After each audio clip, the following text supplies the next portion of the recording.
கன்னியாகுமரி டிஸ்ட்ரிக்டில் எல்லா வருஷமுமே ஆடி மாதம் வரும்போது வாவெளி திருநாள் அப்படிங்கிற ஒரு ஃபங்க்ஷன் கொண்டாடுவாங்க. இது கரெக்டாக 20 நாள் நடக்கும். குளித்துறை அப்படிங்கிற இடத்துல நடக்கும்.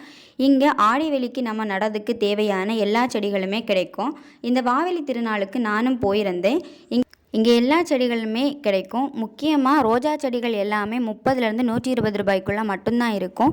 ஏதாவது 1-2 செடிகள் மட்டும்தான் 150 ரூபாய் அந்த மாதிரி இருக்கும். இங்கே கிடைக்கக்கூடிய செடிகள் எல்லாமே மற்ற நர்சரியில் கிடைக்கிறத விட டிஃப்ரெண்ட்டாக இருக்கும். அந்த விலைக்கு ரொம்பவே அஃபோர்டபுளாக இருக்கும். கிடைக்கக்கூடிய செடிகள் எல்லாமே 2லேருந்து 3 கலர் இருக்க மாதிரிப்பட்ட ரோஜாக்கள் எல்லாமே 30 ரூபாயிலேருந்தே நமக்கு கிடைக்கிது. எந்த ரோஜா செடி வாங்கினாலும் பக்கத்துலேயே 20 ரூபாய்க்கு ரோஜா தொட்டிகள் எல்லாமே விற்கிறாங்க. அதுவும் கண்டிப்பாக வாங்கிக்கோங்க. நீங்கள் வாங்கும்போது ரோஜா செடிகள் விற்கக்கூடிய கடையிலேயே கேட்டு ரோஜா செடிகளுக்கான உரங்களும் கேட்டு வாங்கிக்கோங்க. ஆஸ்டர் இந்த மாதிரியான சில செடிகள் மட்டும்தான் 60 ரூபாய் 80 ரூபாய் இந்த மாதிரி விற்கிறாங்க. மற்றபடி எல்லா செடிகளுமே விலை